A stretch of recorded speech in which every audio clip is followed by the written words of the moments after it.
ارمي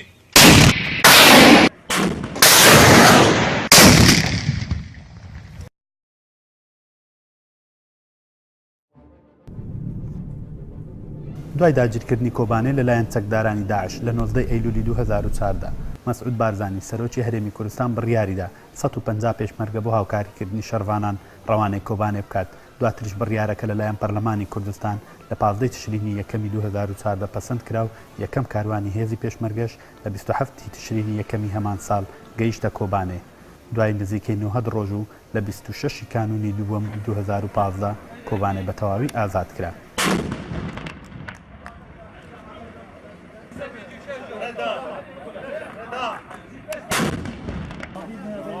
بلا برياري بدات فوش بلا برياري بدات فوش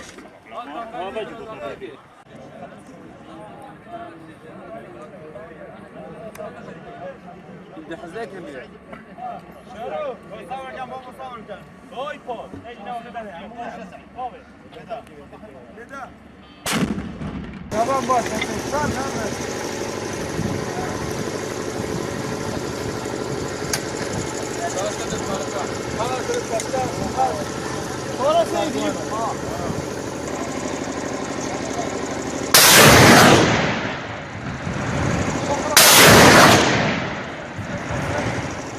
ڕۆژی 19 ئەیلولی 2014 چەکدارانی دەوڵەتی ئیسلامی لە عێراق و شام ناسراو بە داعش لە بەرزاییەکانی مشتەنووری باشووری کۆبانێەوە پەلاماری ناوچەکەیاندا.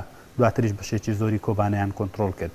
وەک سەرچاوەکان ئاماژەی بۆ دەکەن تەنها 115 کۆبانێ بەدەستی شەروانانی یەکینەکانی پاراستنی گەلەوە مابوون. کۆبانێ دەکەوێتە سەر سنووری تورکیا کە بەشێک وەک کوردستانی باکوور و ڕۆژئاوا ناوی دەبن، بەڵام بەهۆی داخستنی ئەو سنوورە لەلایەن تورکیاوە هاوکات گەمارەدانی شارۆچکەکەش لەلایەن چەکدارانی داعش نەدەتواندرا بە ئاسانی هێزە ناوچەکانی دیکەی ڕۆژئاواوە بگەێنرێتە کۆبانێ. ڕەوش لە کۆبانێ تا دەهات سەختتر دەبوو. لە هەرێمی کوردستانەوە هەوڵدرا هاوکاری ڕۆژئاوای کوردستان بکرێت، بەڵام هیچ سنوورێکی خاچی جگە لە تێپەڕبوون بەناو خاچی تورکیادا ڕێگەیەکی دیکە بۆ کۆبانێ نەبوو. دواتر مەسعود بارزانی سەرۆکی هەرێمی کوردستان بڕیاریدا هێزێکی پێشمەرگە بە چەکی قورسەوە بەناو خاچی تورکیاوە ڕەوانەی کۆبانێ بکات بۆ ئەو مەبەستە هەوڵە دیبلۆماسیەکانی خۆی دەست پێ کرد. دواتریش بڕیارەکەی سەرۆکی هەرێمی کوردستان لەلایەن پەرلەمانەوە پەسەند کرا و ڕۆژی 15 دەی 2014 بڕیاری ناردنی هێزی پێشمەرگەدرا. بۆ ئەو مەبەستەش وەزارەتی پێشمەرگە ڕاست پێدرا بۆ ئەوەی ئامادەکاری بۆ ناردنی ئەو هێزە بکات. ڕەوانەکردنی هێزی پێشمەرگە کاردانەوەی زۆری بە دوای خۆی داهێنا. هاوڵاتیان لە سنووری دەواازە ئیبراهیم خەلیلەوە بە گەرمی پێشوازیان لە پێشمەرگە و ئاڵای کوردستان دەکرد، بەو پێیەی کە یەکەم جارە هەرێمی کوردستان هێز ڕەوانەی دەرەوەی سنوورەکانی خۆی بکات و ئۆپەراسیۆنی سەربازی لەم شێوەیە ئەنجام بدات.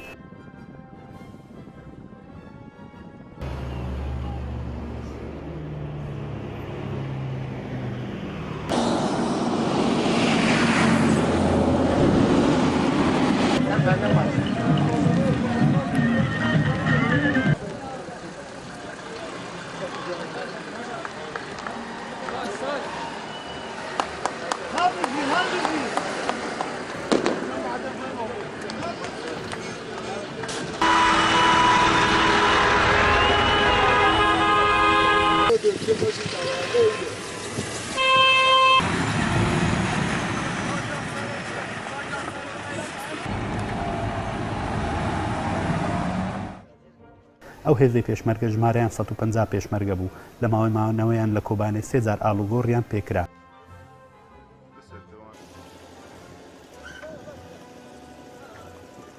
ڕۆژی 28 دەی 2014 هێزەکانی پشتیوانی لیوای 1 و 2 وەزارەتی پێشمەرگە گەیشتە ناوچەی پەرسووسی تورکیا. دوای 2 ڕۆژ لەگەڵ فەرماندەکانی یەپەگا چوونە ناو کۆبانێ و شوێنی جێگیرکردنی هێزەکانی پێشمەرگەیان دیاری کرد بۆ ئەوەی لەوێەوە بە چەکی قورس پاڵپشتی شەروانان بکەن. هەست ڕۆژە ئەم بێدەرێنە لەسەر فەرمانە بەڕێز جەنابێ سەرۆکی هەرێما کوردستانê مەسعود بارزانî وەسەر بڕیارە پەرلەمانە کوردستانê li Başûr em hatîne Kobanê ke wê gavê Kobanê mala me hemî Kurdan e.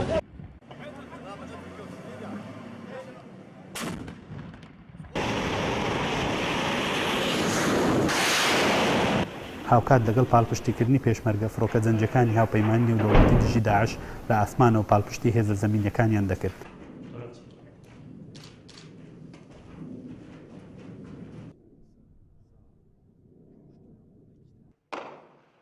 قۆناغ بە قۆناغ تواندرا تەواوی کۆبانێ لە دەست چەکدارانی داعش دەربهێنرێت. بە فەرماندەکانی پێشمەرگەش باسی لێوە دەکەن پێشمەرگە لەسەر داوای شەروانان بە چەکی قورس ئەو شوێنانەی بردومان دەکرد کە چەکدارانی داعش خۆیان تێدا حەشاردا بوو پاڵپشتەکانی پێشمەرگە هاوچێشەکەی پێچەوانە کردەوە پێشمەرگە بە چەکی قورس لە دواوە و شەروانان لە پێشەوەی سەنگەرەکان پاشەکشیان بە داعش کرد و لە هەموو لایەکەوە تێکیان شکاندن دوایین شوێنیش کە کۆنتڕۆڵ کرایەوە بەرزاییەکانی مشتەنور بوو لە باشووری کۆبانێ کۆبانێ بە 9 ڕۆژ ئازاد کرا لەو ئۆپەراسیۆنەشدا پێشمەرگەیەک بە ناوی زێرەڤان مزوری شەهید بوو 3 پێشمەرگەی دیکەش بریندار بوون